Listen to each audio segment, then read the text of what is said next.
Welcome, impactful parents. Today, we're going to talk about the Enneagram and how it can illuminate our ability to emotionally regulate for ourselves and for our kids. Hello, my name is Christina Campos. I'm founder of The Impactful Parent, and welcome to my Inspire and Learn series, where real parents come on and tell their story of inspiration and learning. Because a wise man learns from his mistakes, but a wiser man learns from other people's mistakes. And today we're going to learn from our guest speaker, Erin Baute. And Erin is a development coach that uses the enneogram model for personality to guide her clients to greatness and help them reach their full potential. So I'm really excited to have her on today and to learn all about this. Thank you for being here, Erin.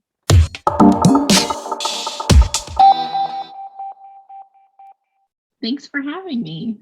Well, let's start off with, what is an enneogram and how did you get into this? That's a really great question. So when I started working with the Enneagram, I got a lot of the Ennea what? Like, how do you say it? What is it? And it's a model of personality. It's a behavioral archetypal model. So we know these kinds of models like Myers-Briggs or the DISC assessment or Strength Finders, and they all sort of create language around archetype of behavior so that we can increase our understanding. And I really fell in love with the Enneagram when I came across it because it went deeper than just categorizing behavior. It helped illuminate motivation, the why behind it. And we could really work a whole lot more with folks and meeting them where they are when we understand why, not just what we do, right? So I'm a behaviorist by trade. I've been working in the field of behavior change for about 20 years. And the Enneagram was one tool that found its way in my path. And I just fell in love with it. It helped sort of expedite the process of shifting in a way I hadn't seen before. And tell me more about how you use it personally. How did this grow into you? Well, so I had this whole professional career, but when I was introduced to the Enneagram, it was through work. And at the time in my life, I really needed it for me. And so I was like, yeah, I get that this can help my job, but like, this is really what I needed to help put language around some of my pinches and my pain points. And so I started to really dig into the tool in my own work and in therapy and in healing and for my personal integration. And then it sort of leaked out to my professional self after that. But it was very much for me at a place in my life where I needed it. And how accessible is this? Is it something I could find online, or do I have to come to a coach for it? You can literally find it everywhere now, which is a really great thing. So if you're on Instagram, there's thousands of accounts on Instagram that are helping to break out the archetypal patterns. You can listen to podcasts, books, watch videos. There are coaches, there are teachers, but it has become excessively more accessible, which is great. Also, then it gets a little diluted, right? So we have to use some critical thinking around, am I going to use this to create language around Disney characters, or am I going to use it to understand maybe why I get triggered in life or at work, right? It's there for both. Well, that brings me into my next question. And how can I use this for parenting? Because that's what we really want to know here on The Impactful Parent. Yeah. So if it helps or if it feels in the right flow to kind of back into my story a little bit, that it's really how it became helpful for me in my parenting and why I needed it. I discovered the Enneagram, as I said, through work, but it wasn't until parenting that I recognized how much I needed it.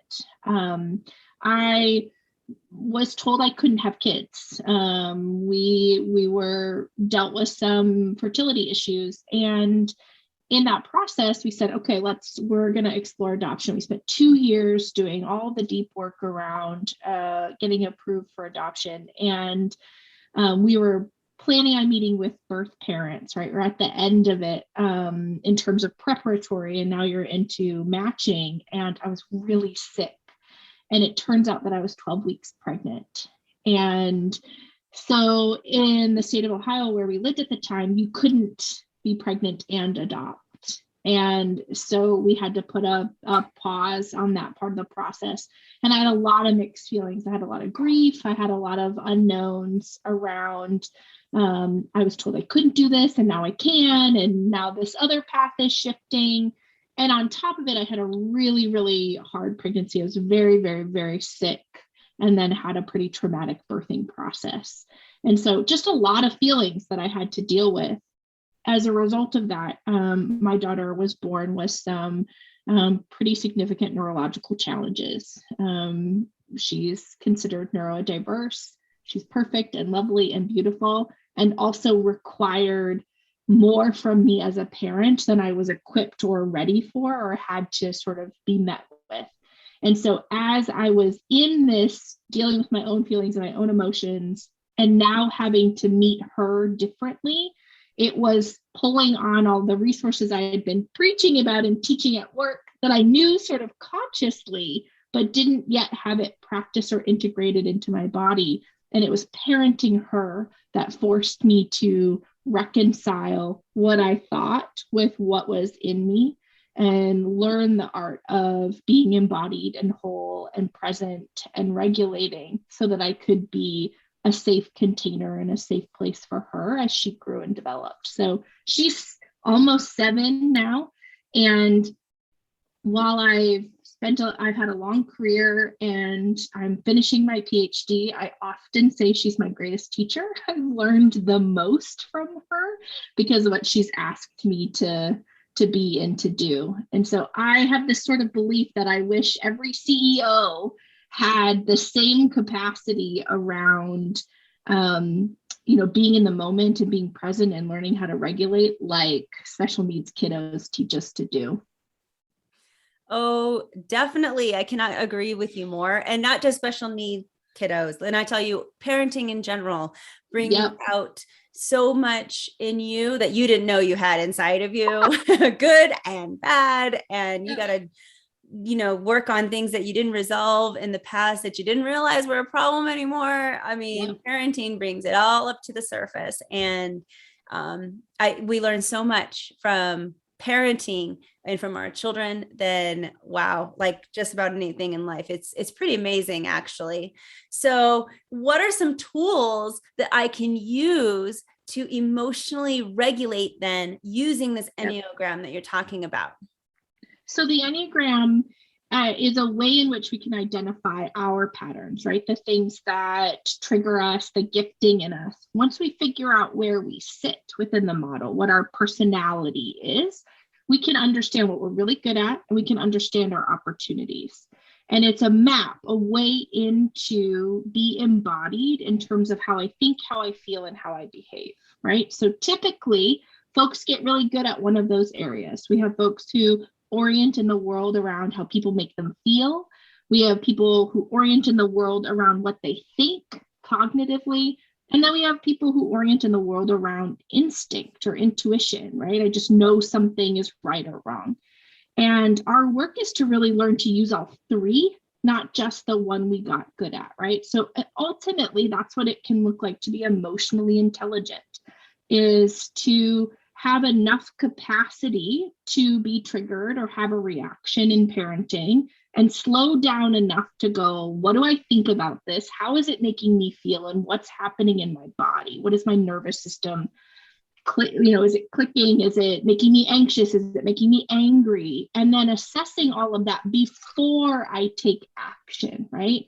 And so it's the mind, body, heart approach of the Enneagram for me that aligns so beautifully to things like trauma-informed parenting, which ask us to regulate body first, then we reconnect emotionally, and then we reason, right? We get into the sort of learning lesson in it. And our sort of capacity and emotional intelligence is to use those three tools as well.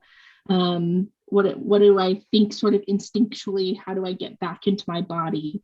How do I connect emotionally? And then how do I problem solve? So there's some beautiful synergies in that as a practice in the midst of problem solving.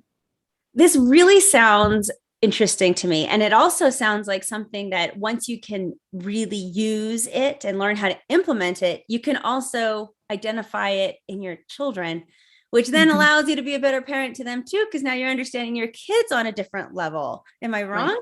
No, that's exactly it, right? And just like as adult individuals, when we can sort of be authentically who we are and met where we are, we get seen and validated, and we create understanding as a way to get more quickly into the problem solving work. And so when we can do that for our kiddos, it is a way in which we can meet them where they are and help them sort of regulate and problem solve more quickly.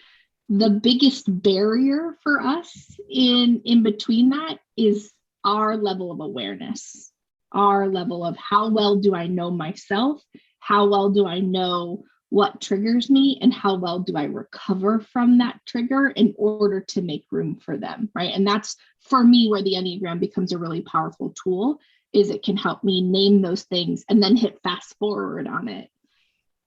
Those are really big questions. So it sounds to me like if this is the kind of work that you're wanting to dive into, you also need to be pretty committed to being real and ready for yourself and those real answers, because otherwise it doesn't seem like it would work. Right. This is all about getting really clear about who we are, and being able to hold the parts of us that are beautiful and in our gifting and unique, and also hold the parts of us that are messy and imperfect and tender, and having the capacity and the safe places to land when we're in those tender spaces, right? Because from my experience, people and kiddos are more interested in the recovery, right, than I am in how sort of perfect we were in the first attempt. And we really teach from the recovery. So tell me a little bit more about that. If I'm watching this and now this sounds interesting because I really, really wanted to kind of get more in tune with who I am and Mhm. be a better parent, be a more impactful parent, what kind of steps do I take? What is this going to look like diving into the Enneagram? I'm imagining going to Google and just like typing it in and being swamped with millions of things that I don't know which one to push on. So Sure. where do I begin? How does my journey start? Sure. And the beautiful thing about self-awareness is that we can use tools like the Enneagram to create language, but I don't need it, right? I can sort of fill in the gaps for myself too. So if that part of it feels overwhelming to folks, that's okay. We can start to name this work. The Enneagram just puts language to habits and patterns that might be harder for us to see because they're so ingrained, right? They're so in our subconscious. How we parent, how we talk to our spouses, how we talk to the person at the gas station often sits in our subconscious mind and isn't something that we bring out knowingly, right? Like we drive to work every day, we take our kids to school every day, and we get there and we're like, I don't remember taking every turn. That is habit. And our body is looking for things that feel familiar to save resources. And so how we approach the world becomes habitual. I can use the Enneagram to name that approach, or I don't have to. My first step is to begin to notice what I do, right? So noticing work is the equivalent of saying, I'm going to buy a white SUV. And now all of a sudden you see white SUVs everywhere.